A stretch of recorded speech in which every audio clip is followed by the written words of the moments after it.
I stayed at the Beverly Hilton, room 434, the infamous room where Whitney Houston's life ended. But what I experienced there was beyond any ghost story I'd ever heard. Whitney's spirit didn't just haunt the room, it possessed me. Her voice, her energy, it was like she crawled inside me, taking over every part of my being. What started as a curiosity turned into a nightmare, one that I couldn't escape. Whitney Houston's ghost didn't just stay in that room. She followed me home. When I first arrived at the Beverly Hilton, I had no idea what I was walking into.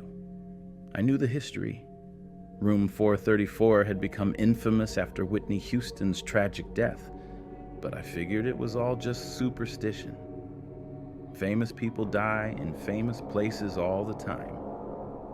They say their ghosts linger, but nothing prepared me for what was about to happen. I didn't think much of it when I was checked in. I even joked about how I'd be staying in the haunted room, trying to convince myself it was all a far-fetched rumor. As soon as the bellman opened the door to room 434, I felt a shift. The air in the room was heavy, like the room was holding its breath, waiting for something to happen. It wasn't cold, but it was uncomfortably still. The moment the door shut behind me, a strange feeling settled over me. I stood there, frozen for a moment. The light seemed too dim, the silence too thick. For a second, I thought I could hear faint murmurs like whispers, but there was no one else in the room. I could feel it though. Something. Someone. Not just Whitney's memory, but her presence. I tried to shake it off, telling myself I was being paranoid. Yet, as I dropped my bags onto the bed, I couldn't help but feel like I was being watched. The longer I stayed, the more unsettling it became. I tried to distract myself. I turned on the TV, but nothing could wash away the odd sensation creeping over me. I'd glance at the mirror and catch my reflection, but it didn't feel like I was really me, just a ghost of myself. I chalked it up to exhaustion. Maybe it was all the build-up, the expectation, the history tied to this room. But then came the music. At first, it was just a faint hum, something so soft, I wasn't sure if I imagined it. I told myself it was the TV in the next room, or maybe a vent that was kicking in. But as the night wore on, the sound grew clearer until I could distinguish the unmistakable voice of Whitney Houston. Her voice, so hauntingly beautiful, filled the air around me. I sat up in bed, my heart pounding as I tried to make sense of what I was hearing. The room was empty, the TV was off. It had to be a trick of my mind. But then I heard it more clearly, like a soft whisper, "I will always love you." My throat went dry. I was frozen in place. Whitney Houston's voice, in the same room where she died. I sat there, questioning everything I knew about reality. Was this a recording? But why was it so intimate, so alive? It felt personal. It felt like she was singing directly to me, and there was no way to stop it. I told myself I was being ridiculous, that there was an explanation. But that didn't explain the feeling that continued to grow in my chest. The feeling that someone was in the room with me. That feeling stayed with me through the night, gnawing at my nerves. Every creak of the floorboards, every whisper of the wind outside seemed to intensify the sensation. It was as if the room was alive with her energy. I tried to sleep, but sleep didn't come easily. Whitney's voice continued to echo in my mind, the haunting melody curling through my thoughts, like a phantom trying to reach out. What I didn't know then was that this was only the beginning.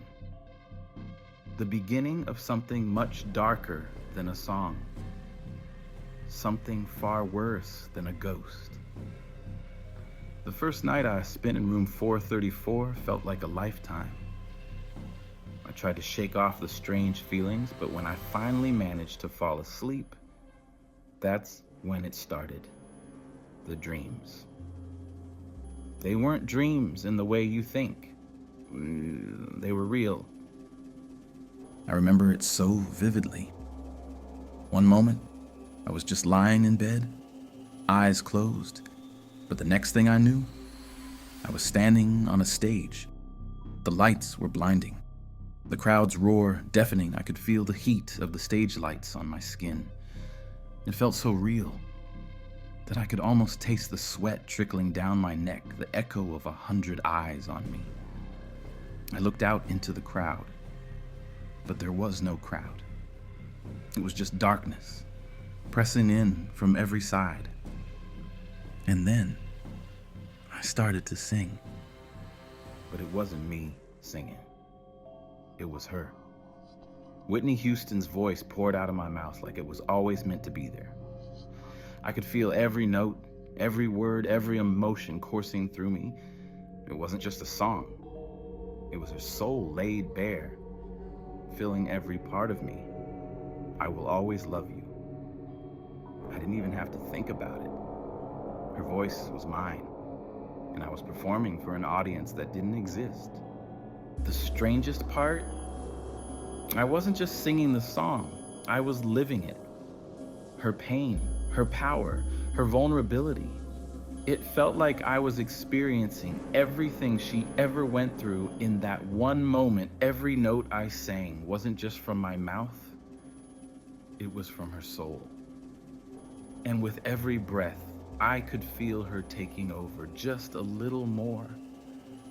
I woke up gasping for air, drenched in sweat, my heart hammering in my chest. The room was dark, silent, but I couldn't shake the feeling that something had changed. I didn't know if I had been dreaming, if it was all in my head, or if Whitney had somehow slipped into my mind while I slept. I tried to convince myself it was nothing, just a side effect of staying in a room so tied to her memory. But deep down, I knew something else was at play. The following night, I was determined to sleep through the night. I needed to make sense of it all. But the moment I closed my eyes, it happened again. The dream wasn't the same. It was more vivid, more real. I was still standing on the stage, but this time, I felt the crowd. Their energy washed over me, but it wasn't just the crowd. It was Whitney's energy. I could feel the weight of her presence, of everything she had ever carried. It was overwhelming. She wasn't just in my mind anymore. She was with me, in my skin, in my bones. I could feel her pulse in my veins, her memories, her emotions. They were flooding my mind, blurring the lines between us. And when I opened my mouth to sing, I didn't feel like I was me anymore. I felt like I was her.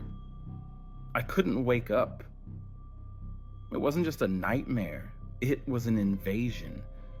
Her spirit was inside me, wrapping itself around me until I couldn't tell where she ended and I began. When I finally opened my eyes, I sat up, gasping for breath. The room was quiet again, but I wasn't alone. I could feel her energy still pressing against me, pushing into my thoughts, into my heart. It was like she had taken root inside me, and I couldn't stop her. I didn't know how much longer I could keep this up, keep pretending this was just a series of bad dreams. I realized in that moment that this wasn't just some figment of my imagination. It was something far more dangerous. Whitney wasn't just haunting me. She was inside me, and I couldn't escape it. By the third day, I couldn't deny it anymore. This wasn't just some random series of dreams. This was happening. Whitney Houston's presence wasn't just a fleeting thought or a voice echoing in my mind. She was inside me.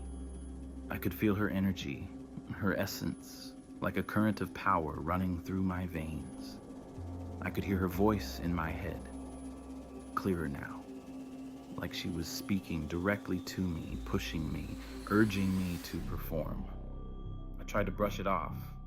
I tried to tell myself it was nothing. Maybe I was just tired, or maybe it was the isolation of staying in that room. But deep down, I knew this was real. It wasn't just her voice, it was her soul, her very spirit taking root inside me. I had no control over it, and that terrified me. It started small, little things. I would catch myself humming one of her songs, almost without thinking. It wasn't just a song, it was a compulsion. I couldn't stop it. I tried to focus on something else, anything else, but the songs kept pulling me back, as if they were tied to my very being. At first, it felt like a strange coincidence, a lingering effect of spending so much time in the room. But when I woke up the next morning, I couldn't shake the feeling that something had changed overnight. The voice wasn't just in my head anymore. It was louder now, more insistent. And it wasn't just Whitney's songs, it was her energy. I could feel it coursing through me, like it was using my body as a vessel to live again. I could no longer ignore the urge to sing. It wasn't a conscious decision. It was more like an uncontrollable force, like I was being possessed by her need to perform. I'd be sitting there, reading a book or watching TV, when the urge would hit me. Suddenly, I'd be singing, loudly, passionately, as if the entire room was my stage. And it wasn't just a song, it was her performing. I could feel every word, every emotion, like I was channeling all the pain and power she ever had. I Will Always Love You became an anthem, not just of love, but of desperation. I wasn't just singing, I was becoming her. It was terrifying. At first, I tried to fight it, tried to push the thoughts away. But no matter what I did, no matter how hard I tried to stay in control, Whitney's energy was always there, pressing against me, taking over. She was relentless. One evening, I was sitting in front of the mirror, absent-mindedly brushing my hair, when it happened. The feeling crept up slowly at first, like a weight pressing down on my chest. And then, it was as if something snapped inside me. I stood up, my heart pounding in my chest, and before I even realized what was happening, I was singing. My body moved before I could even think about it. Every movement, every step was her, not me. The gestures, the sway of my body, the tilt of my head, they were all Whitney's. I wasn't controlling my own movements. I was moving the way she would move, like I was a puppet, and she was the one pulling the strings. I froze in front of the mirror, staring at the person staring back at me. It wasn't me, it was Whitney. I could see her in my eyes, in the way I moved, in the way I stood, it wasn't just the voice anymore. It was my body, my soul, being filled with hers. She was taking over, piece by piece, until I wasn't sure if I was me anymore. I reached for my phone, desperate to distract myself, to break the hold she had on me. But it didn't help. The more I fought, the stronger the pull became. I could feel Whitney's essence seeping deeper into me, filling the cracks I didn't even know were there. And the more she filled me, the less I could feel myself. It was like I was losing grip on reality.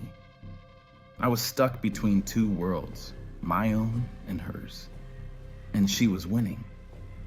There were moments when I would catch myself doing something, saying something, and I would realize, this isn't me.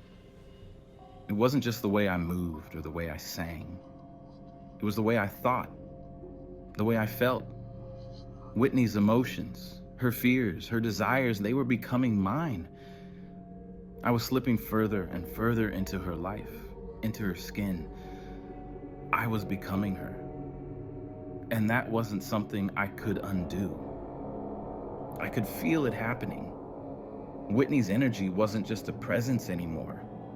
It was a force. And that force was driving me to do things I didn't want to do. It was pulling me deeper into her world, into her pain. I wasn't just haunted by her ghost. I was living her ghost. I didn't know what to do. I didn't know how to stop it. I tried to scream, to shout, to break free. But it was like her presence was a vice, tightening around me, squeezing the life out of my own identity. And then, one night, after a particularly intense episode where I sang for hours, I looked at myself in the mirror again. And for the first time, I didn't see Whitney's reflection, I saw mine. But it didn't feel like it was mine. My face had changed. My eyes were darker. The person I saw in the mirror wasn't the person I had been just days ago. I wasn't me anymore. I wasn't even sure who I was anymore. What I didn't know, what I didn't understand, was that this wasn't just possession. This was a slow, inevitable takeover. Whitney wasn't just using me to live again. She was transforming me, turning me into something I didn't recognize, into something that would never be able to leave.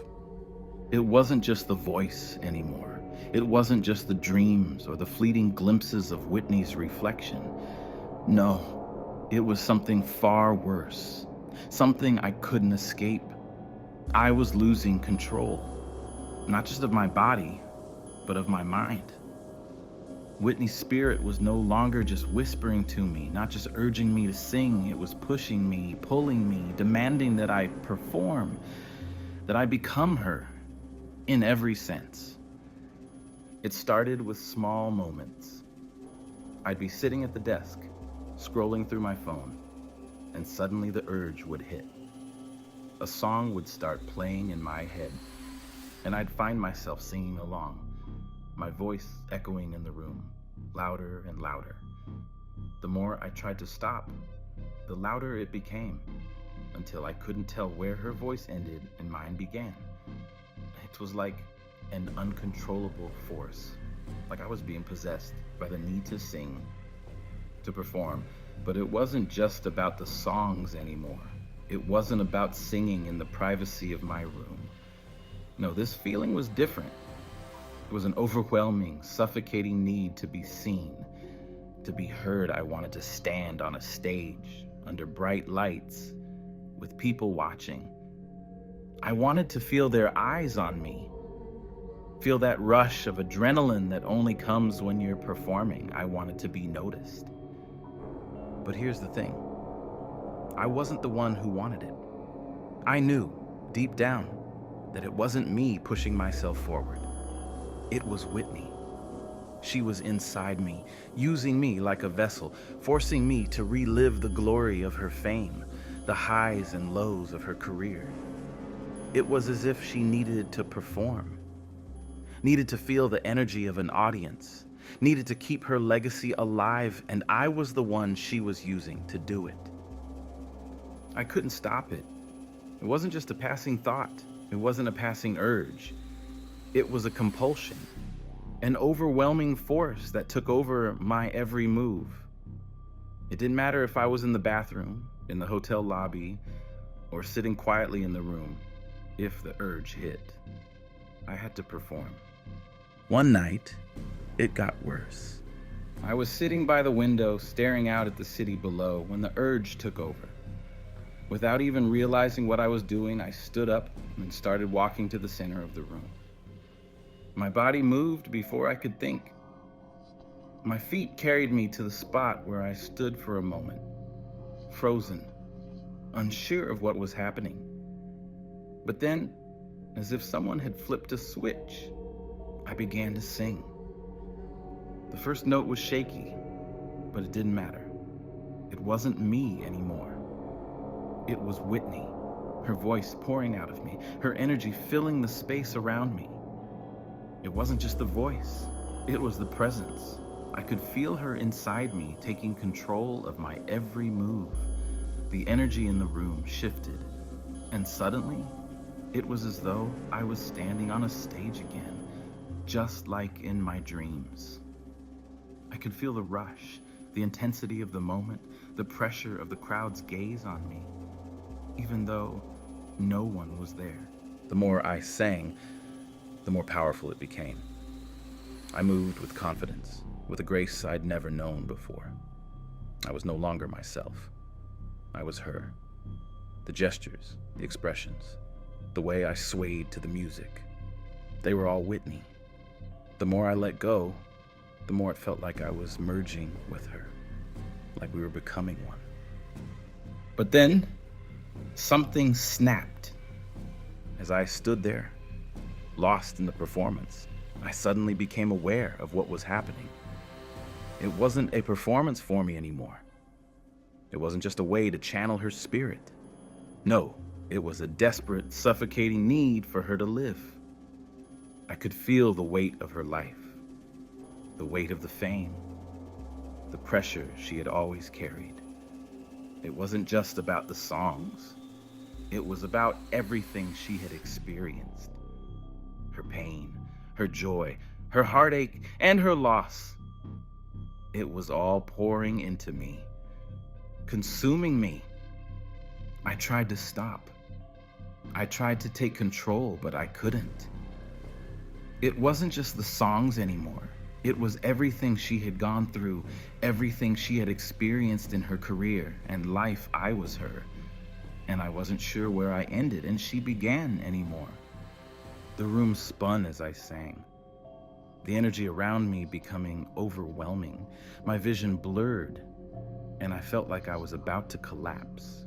But Whitney wouldn't let me stop. She was inside me, controlling me, forcing me to live out the things she could no longer experience. And then, just as suddenly as it had started, it was over. The energy left me in a rush, and I staggered backward, gasping for air. My heart racing, I collapsed onto the bed, trembling. My hands were shaking. My body felt like it had been drained, emptied of everything it had been before. But the worst part was that I knew this wasn't over. I knew she wasn't done with me. She hadn't just used me to relive the thrill of performing. She had used me to live. And now that she had tasted it, she wasn't going to let go. She was inside me, and she wasn't leaving. That night, I lay in bed, unable to sleep. Whitney's voice echoed in my head, her songs playing on repeat. And no matter how hard I tried to ignore it, I couldn't. The force that had taken over my body, the energy that had filled me, it was still there, lingering, waiting to come back. And I knew, deep down, that the next time it happened, it would be worse. Because Whitney wasn't just haunting me anymore, she was consuming me. And there was nothing I could do to stop it. I never thought much about mirrors. They were just reflections, right? Just glass and silver showing you what was in front of them. But in room 434, that mirror became something far more sinister. It became the door to something that I couldn't escape, something I couldn't control. After that night, after the performance, I thought maybe I was just exhausted. I thought maybe I had finally reached my breaking point. But as the days wore on, I began to notice something strange. When I looked into the mirror, I didn't always see me staring back. It wasn't my face that looked back at me, it was Whitney's. At first, it was subtle. A shift in the reflection, a slight change in the expression on my face. But then it became harder to ignore. It was like I was seeing more of her every time I looked. I could see the way her eyes glinted, the way her lips curved into that familiar, haunting smile. It was as though her reflection was slowly replacing mine until I couldn't tell where she ended and I began. I tried to brush it off. I told myself it was just my imagination, or maybe the stress of everything. But then, one morning, I woke up and stumbled into the bathroom. When I looked into the mirror, I froze. The person staring back at me wasn't just Whitney, it was her. Completely. The face was so clear, so vivid, it felt like she was staring back at me. Not just from the glass, but from my own eyes. I was no longer just haunted by her voice, by her presence. I was seeing her, living within me. I could feel her energy radiating from my reflection, pulling me closer, drawing me in. I reached out a hand toward the glass, but I didn't feel the cool touch of the mirror. Instead, I felt warmth, a pulse, a heartbeat. It was her pulse, her presence, her energy flowing through the glass and into me. It was like she was calling me, pulling me closer, and I couldn't stop myself from reaching out. My hand pressed against the mirror, but instead of the smooth surface, I felt something rougher, something alive.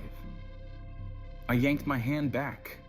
Stumbling back from the mirror, my breath coming in ragged gasps, I stared at the reflection, heart racing. Was I losing my mind? Or was Whitney's spirit truly trapped inside the glass, pulling me in, taking over every part of me? I couldn't stop looking.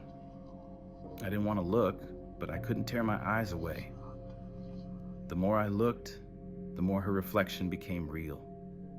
It wasn't just a mirror anymore. It was like a window into her world, into her soul. The longer I stared, the more I felt like I was sinking. Like I was being dragged into that reflection, losing myself entirely. The room was silent, but the air around me felt charged, electric, as if the very space itself was shifting, warping. I could hear her voice again. Not just in my head, but in the space around me, whispering my name. My heart pounded in my chest as the whispers grew louder, clearer. Come closer, they beckoned. Come closer to me. I tried to look away, but I couldn't. The reflection was too strong, too alive. And then it happened. I wasn't just seeing her. I was inside her. I wasn't standing in the bathroom anymore. I was standing on stage. I could hear the crowd cheering, the lights blinding me. I could feel the heat of the spotlight on my skin. My body moved before I could think, performing, acting out the very performance I had seen in my dreams. Whitney's movements, her gestures, her expressions, they were mine. It was like I was living out her final performances, her struggles, her triumphs. All of it. I was her. I could feel it. Every emotion, every ounce of her pain and strength pouring through me. The rush of the crowd, the power of her voice, the sense of being alive. It wasn't just an echo anymore. It was real. It was happening to me. I was on stage, performing for an audience that wasn't even there. But as the performance continued, I began to realize something. The crowd wasn't just cheering for me, they were cheering for her. And the more I performed, the more I lost myself in the performance, the more I became her. I was no longer just channeling Whitney's spirit. I was living it. I was feeling everything she had ever felt, from the exhilaration of the stage to the crushing weight of fame. It was all inside me, filling me, consuming me. And I wanted to stop, and I wanted to run, but I couldn't. The mirror was pulling me in, drawing me deeper into Whitney's world, into her reflection. I couldn't break free. I couldn't escape. When I finally snapped out of it, I was back in the room. But the energy of the performance still lingered, buzzing in the air around me. I stood there, frozen, my body trembling from the rush of it all. I couldn't breathe, and I couldn't think. I could still feel her inside me, her presence lingering like a shadow. I stumbled backward from the mirror, my heart pounding in my chest. I tried to shake it off, tried to tell myself it wasn't real, but deep down, I knew the truth. I was losing myself. I was becoming Whitney, piece by piece, and there was nothing I could do to stop it. I wasn't just haunted by her spirit anymore. I wasn't just hearing her voice or feeling her presence. I was living it.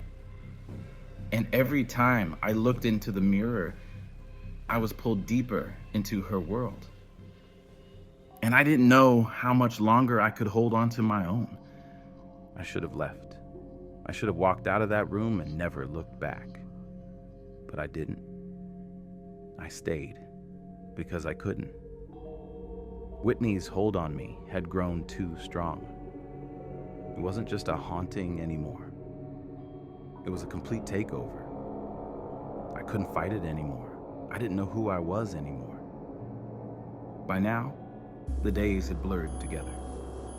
The constant urge to perform, to be Whitney, consumed me. It was all I could think about. Her voice, her energy. It was always with me. I could feel it pulsing in my chest, in my bones. Every movement I made, every word I spoke, felt like it was being controlled by someone else, and that someone was Whitney. I was no longer in control of my own actions. She was. I woke up that morning feeling more like a stranger to myself than ever before. The mirror wasn't just reflecting me anymore. It was showing me the person I was becoming. I wasn't sure if I even wanted to stop it anymore. There was a dark, twisted part of me that relished the feeling of her power inside me, taking over my every thought. It was as if, for once, I wasn't just a person. I was someone who had lived, had experienced the rush of fame, the highs, the lows, the pain, the adoration. It was intoxicating. That day, I didn't even try to resist. I went to the bathroom, just like I had every other morning. But this time, when I looked in the mirror, I didn't see myself. I didn't see Whitney either. What I saw was both. My face, her face. It was like they had merged. The lines between us completely blurred. I couldn't tell who I was anymore. Was I her? Was I me? Or was I something else entirely?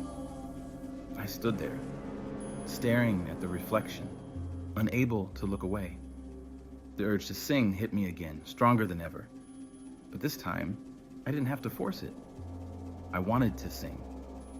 I wanted to feel the power of the stage, the rush of the crowd. I wasn't just channeling her anymore. I was her. I was living the life she had left behind. The lines between us had completely vanished. The feeling of being on stage, of performing, was so real. It wasn't a dream. It wasn't a hallucination. I could feel it. The adrenaline, the spotlight, the music, it all surrounded me, as if I were actually there. I couldn't stop myself from singing. The songs came flooding out of me, like they always had. But now, they didn't just belong to Whitney. They belonged to me, too. She had become a part of me, and in that moment, I felt like I was finally living the life I was meant to live. But it didn't stop there. As I sang, something inside me snapped. It was like I had crossed a line, a point of no return. Whitney's presence inside me wasn't just an influence anymore. She had taken complete control. I wasn't performing for an audience anymore. I wasn't even performing for myself. I was performing for her. Her spirit, her soul, was now using me like a puppet, pulling the strings and forcing me to relive every moment of her life. I wasn't living for myself anymore. I was living for Whitney, and I didn't know how to stop. I could feel her energy consuming me. draining me of everything I had left. It wasn't a feeling of empowerment anymore. It was suffocating. It was like I was drowning in her pain, her legacy, her fame. I had wanted it, craved it, but now I couldn't escape it. She was inside me, and she wasn't letting go. That night, I stood in front of the mirror again. This time, I didn't see just her reflection. I didn't see mine. What I saw was the ES. The two of us, bound together in one body, in one soul. I couldn't tell who was in control anymore. And that terrified me. I tried to step back from the mirror, to break free from her hold. But I couldn't. My body wouldn't obey me. I was trapped, both inside myself and inside Whitney's ghost, and I couldn't escape. I had crossed the point of no return. Whitney had claimed me, and there was no going back. That was the moment I realized this wasn't just a possession. It was a complete transformation. She wasn't just haunting me anymore. She had taken over, completely. And the worst part was that I didn't know if I even wanted to fight it anymore. I didn't know if I could. I was no longer just a witness to Whitney's haunting. I was the vessel, and there was no telling how far she would take me, how deep I would go. There was no escape, no way out. Whitney's ghost had claimed me, and now I was just another piece of her broken, tortured legacy. There was no longer a distinction between me and Whitney. There was no me anymore. The woman I was before, room 434, the person who thought they could control what happened, who thought they could leave at any time, was gone. All that was left was her and me, a fusion of two souls trapped in the same body. I tried to scream, tried to fight, but it was useless. Whitney's presence had consumed me entirely, filling every part of my mind, my body, my soul. She was no longer a ghost or a memory. She was inside me, living, breathing, performing. And every day, she was growing stronger. Every day, I was losing a little more of myself. I couldn't look at myself in the mirror anymore. I didn't need to. I could feel her in every inch of me. The familiar rush, the need to perform. It was always there, always waiting to take over. I wasn't singing for myself anymore. I wasn't even singing to remember her. I was singing to become her, to live her life, to fill the void she left behind. The more I gave into it, the more I lost control. The more I felt myself disappearing. It wasn't just about the performances anymore. It was about the feeling. The overwhelming need to feel alive, to feel the lights on my face, the crowd cheering, the pressure, the love, the pain. Whitney's spirit wasn't just a part of me anymore. It was me. And every time I tried to pull away, every time I tried to stop, it felt like she was pulling me deeper into her world, into her legacy. There was no escape. There was no me anymore. There was only her. I woke up one morning and found myself standing by the window again, staring out at the city. I didn't know how long I'd been there, how long I'd been standing in the same spot, but I knew I couldn't stay there, not anymore. Whitney's voice was in my head again, urging me to sing. I couldn't fight it anymore. I didn't want to. I walked to the center of the room, my body moving as if it wasn't my own. Every step felt like I was walking on autopilot, my hands moving, my mouth opening, and I was singing again. The words came out without thought, without hesitation. I wasn't even thinking about it. I was living it. I was her. I sang like it was my last performance, as if this was the moment that would define me, define everything I had become. And maybe it was. But when I finished, I didn't feel the rush. I didn't feel the high of a great performance. No, this time it felt different. It felt like I had given everything, like I had emptied myself. And in that moment, I realized something. I wasn't just channeling her anymore. I had become her. I wasn't singing for an audience. I was singing for myself, for her, for the memory of everything she had been, and it was never going to end. The walls of the room seemed to close in on me, the weight of it all pressing down.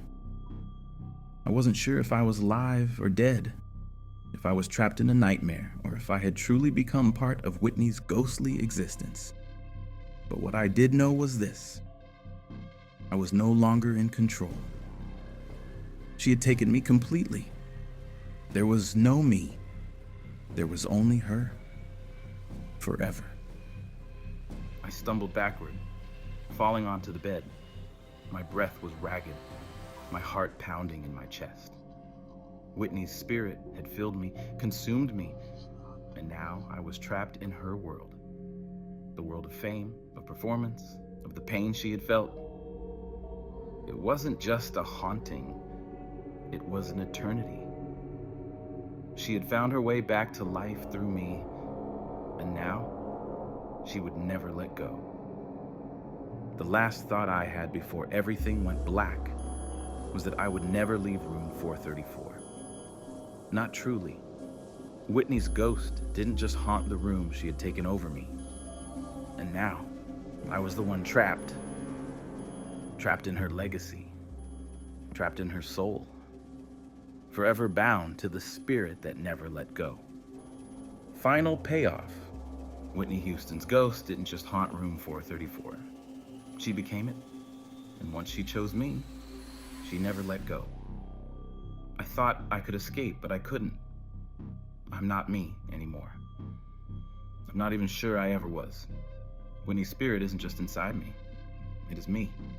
Her voice, her soul, her memories. They've taken over every part of me. When I look in the mirror, I don't see myself anymore. I see her face, her eyes, her pain, her power. The woman I used to be is gone. The world knows Whitney Houston's name, but now I am Whitney. And as much as I try to fight it, I know I'm trapped in her world, her eternal performance.